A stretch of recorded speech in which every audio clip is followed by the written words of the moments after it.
Okay, so what we're going to cover off today is a little bit of insights into where the prevalent sources of scam and fraud are currently, just for awareness.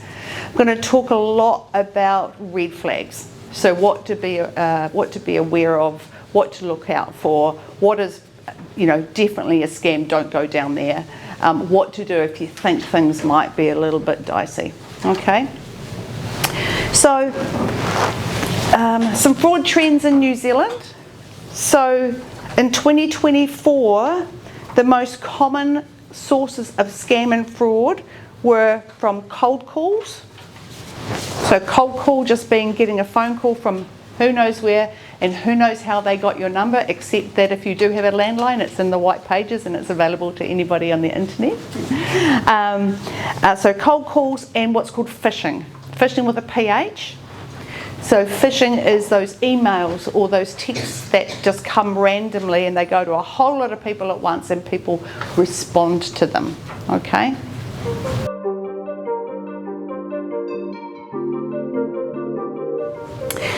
The next one, and I think this is one of the ones I really, really want to make sure everybody in this room is across, is Facebook Marketplace.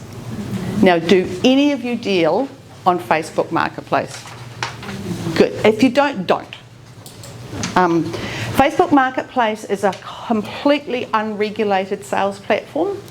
It's where the sort of things that are rife are people will put things on to be sold that the things don't exist, or they will pretend to buy something from you, and when you go to your bank account to see the money, because they sent you a picture of the money being sent, the money's not there.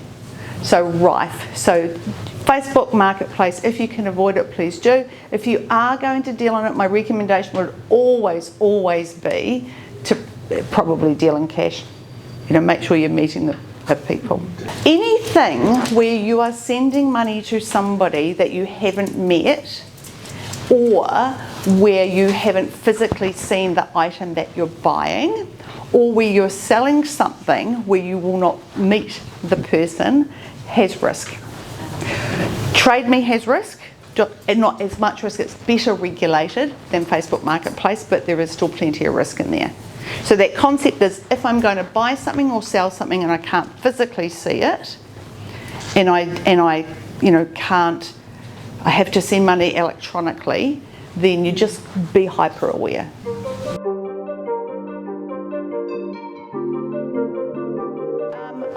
Be very, very wary of anybody with the emotional, heart-wrenching story.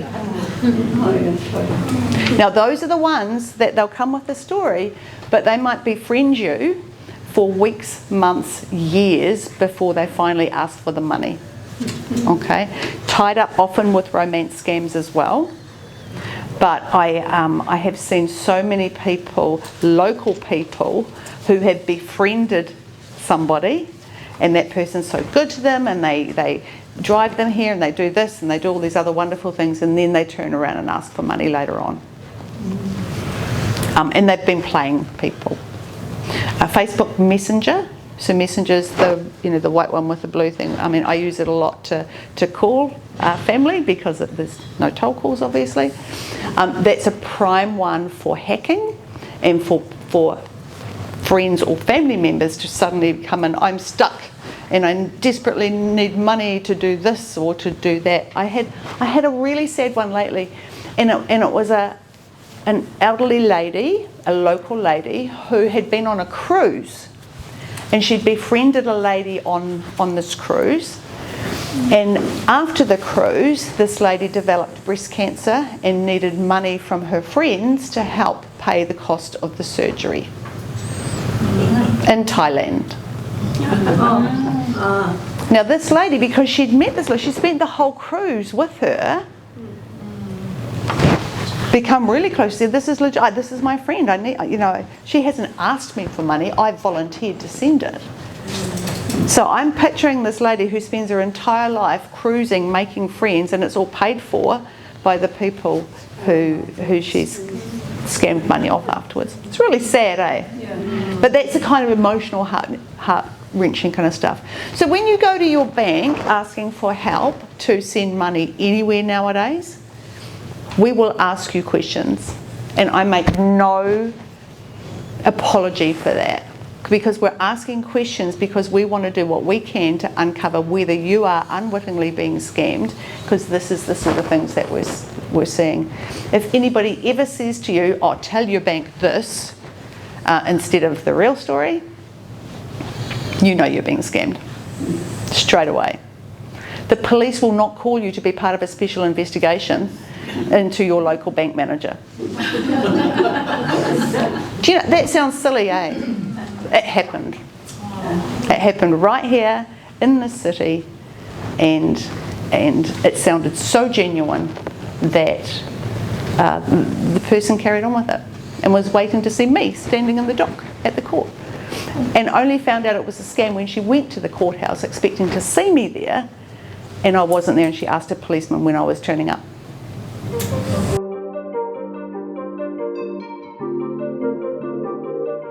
We used to say look out for bad grammar or punctuation, that sort of thing. They're way smarter than that now. Still look out for it, but don't guarantee just because something looks like it's really professionally done that means it's genuine. It's not necessarily so. The emergence of AI has really helped, I think, the scammers to be really good at mimicking other organisations.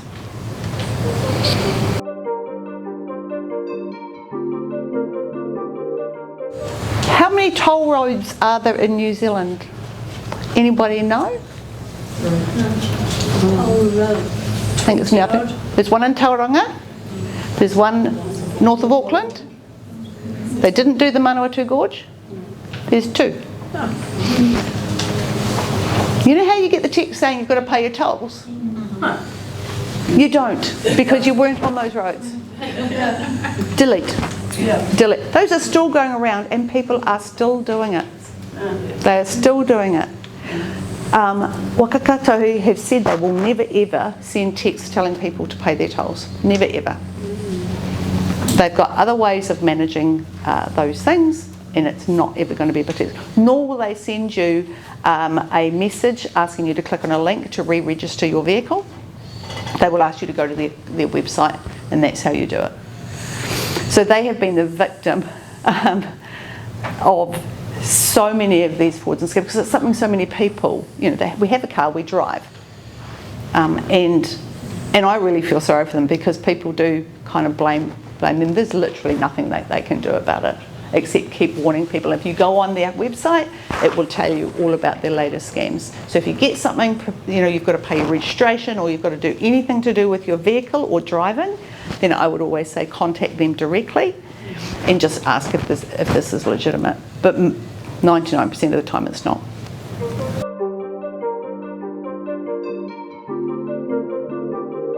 So we're sorry we missed you. Click here to reorganise your parcel delivery. No. Even I almost fell for that one, because I was expecting a parcel.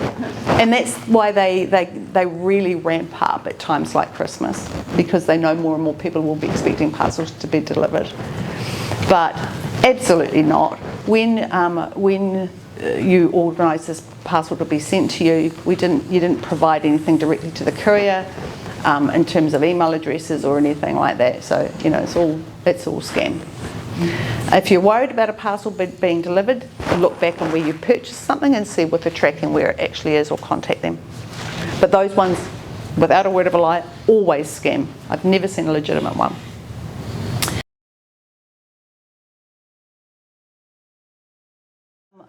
With IRD, March is around the corner. IRD, same thing. Come around to the end of March, you start getting a predominance of IRD owe you money, or you owe them money. Click here to claim. Click here to claim is always a good one. Yeah, we owe you, and it doesn't seem crazy, right? That it's like, oh, $56 we owe you. Click here to claim it. So it looks like, oh well, it's only $56. But again, clicking gives people the opportunity to get into your device and rob you. They'll take a lot more. Absolutely. And alerts from banks, no matter what bank you're with, all the banks have agreed that we will not text you any text at all where you have to click a link. Again, the overriding thing here is if you've contacted your bank first, started a transaction, things are going to make sense. But if you out of the blue get a message asking you to click on something from your bank, never legitimate.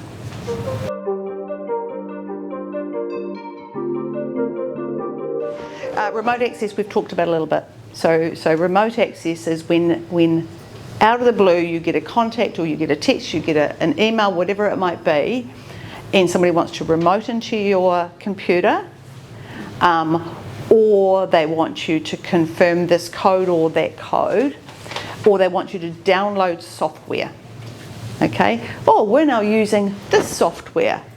I'll get you to just go into your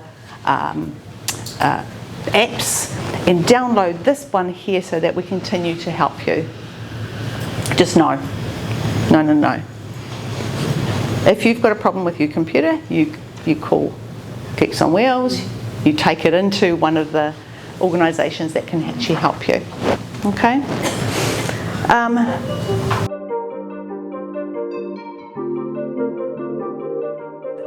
I'm sure you know this, but a bank will never ask you to transfer money between accounts to protect it.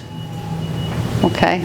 Just, you'll never get a call from a bank or be engaging with the bank and they'll say, oh, quick, move your money to this account so that you can keep it safe. All that's happening there is they can get access to that account but not that one. And with you moving your money, they will basically be able to grab it out. I know. And also a big alert for WhatsApp. Anybody here use WhatsApp? Yeah. Okay. Again, a really predominant place for fraudulent messages to start coming through is WhatsApp. So just be aware.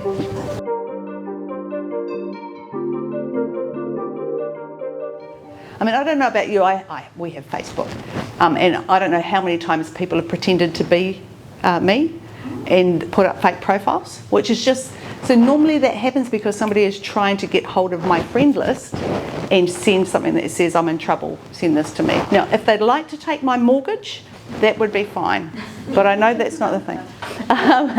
And when people do this, I'm like, oh, good luck, because I know that, our friend group would know that it's not us. But there's literally nothing I can do to stop somebody going and grabbing my details, except I have shut all if you've got Facebook, make sure you've got your profile set to private, so that people actually can't get a lot of information on you. Anybody know what I mean? If you've got Facebook, set it to private. If anybody does have Facebook, doesn't know what I'm talking about, talk to somebody, talk to me if you've got your device, and we can help you get your privacy settings sorted. Family, friends, young people are very good at these things.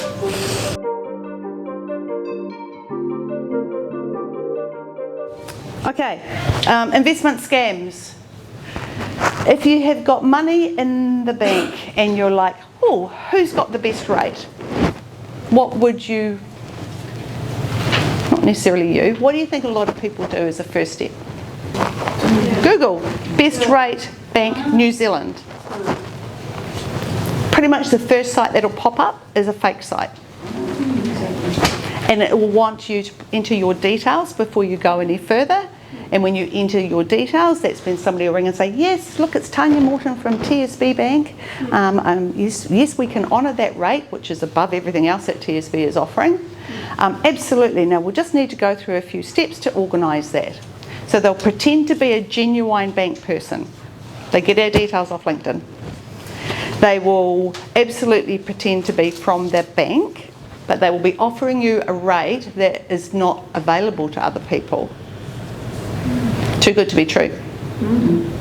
Some of them are clever now though, they'll just offer the same rate as everybody else does, but they're just fraudulent. So what should be an innocent thing just going on to look for the best interest rate, you're providing them details. As soon as you provide them details, you will be engaged with an investment manager of some shape or description who will help you to lose your money. Now, it's important that we feel empowered to be able to invest. And the simple thing is, before you send money anywhere, you ring their publicly available phone number and you ask them about so-and-so who works there and can I speak to them? And you can ask them, like if you call TSB, we keep notes on everything. And so if you call TSB saying I need to speak to Tanya Morton, I'm not available, well, she has been speaking to me about making an investment. Can you tell me whether this is legitimate or not? They can look up and go, no notes whatsoever, not us. So before you send money anywhere, you're talking to the publicly available contacts and making sure that it is legitimate. So just knowing that you can look up on LinkedIn or wherever and see that that person does work in that bank, it's not enough. They're totally impersonating.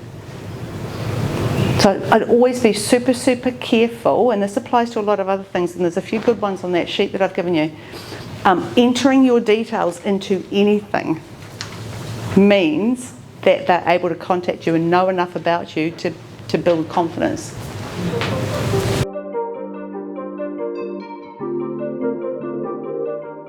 The other thing to be aware of is crypto.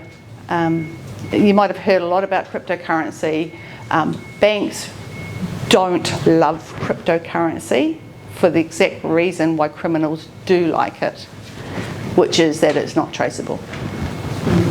So the reason that we don't like it is because if you fall victim to a crypto scam, there is literally nothing anybody can do about it. Not traceable, and that's the whole point, right? And some of the crypto traders will look really legitimate, and I've seen even investment advisors who've done their due diligence and found out that this crypto investment is absolutely fine. I can recommend my customers put money into that, also being caught out because it was fake. So every bank will have their own rules about what we can do with crypto, but effectively because we can't trace it, we will continue to discourage people from looking at crypto or doing your own due diligence and understanding fully that the bank will take no responsibility for anybody who loses money through crypto, because so much of it is fake and fraud.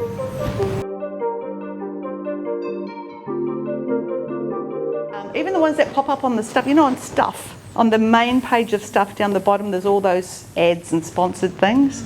So many of them are just openings into scam and fraud. Other thing, and I'm not sure if it's separated here, but I will talk about it now actually, is subscriptions. So many of those ads, you know what, if those weight loss pills were that good, everybody would be skinny. Nobody would ever have to worry about dieting. Often you'll go into things that are advertised and it'll be a free offer or a discounted this, or all the bells and whistles, and it looks amazing. When you enter into it, one of the things you have to enter is your details and your card number. So what sort of free offer would ever need your card number? What you're doing is accidentally signing up for subscriptions. And so the diet pills has been a great one. The diet pills don't work, just let's put it out there. But also, as soon as you get the free offer, the first 90 days free, then you start seeing this money coming out of your credit card every month. And it's not an insignificant amount of money. And on the way through, because you didn't read all the terms and conditions, because who would, you've signed up for a subscription and you've authorised them to take those funds. So if it looks too good to be true, it is. Even if it just looks a little bit, it probably is. If you've clicked on any of those ads, I would say it normally is. John Key used to be a financial, he was an investment banker, he knows his stuff. He's not in the business of having to advertise on stuff to tell you how to use your money.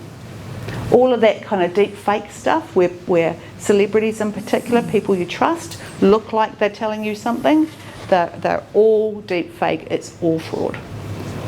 Again, if you think, I might be interested in that, what company is it? Great, I'll call them. Find their publicly available number, you call them if you're interested, talk it through.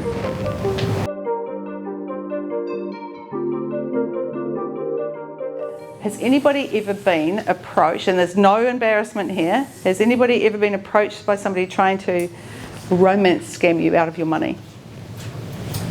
This is good. This is good. Romance scams are initiated in all sorts of different ways. From a gentleman I had who said this was definitely genuine because he met this woman in a bar in Thailand, and and he met her, so she's real, and they spend a lot of time together, and absolutely he's going to go meet her in South Korea, so has to send her the money for the ticket. And I said, well, why don't you just go back to Thailand? He said, well, no, she wants to meet in South Korea. I'm like, why? He's like, I don't know, but she's real, I've met her. So, of course, he was going to send her the money for the ticket to South Korea. He's probably going to go, she's not there. It's very hard for people who get sucked into romance scams to get out of them, because often those people are quite lonely. And so what you do here by connecting with your age concern, connecting with other groups that you're part of, is one of the big things that will save you from those kind of things. But if you feel like, what's this about? Talk to family, talk to friends, talk to your bank.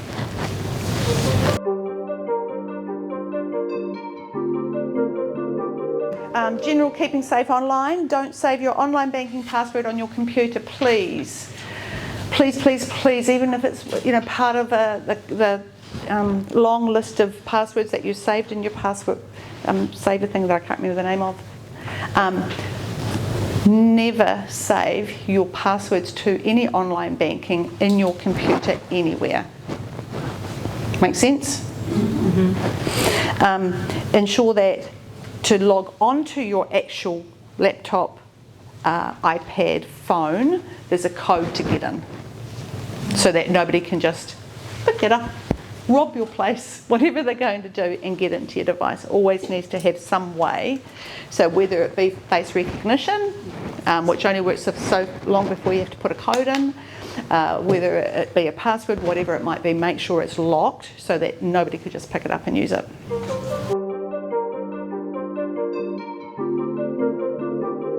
Keeping safe with cards.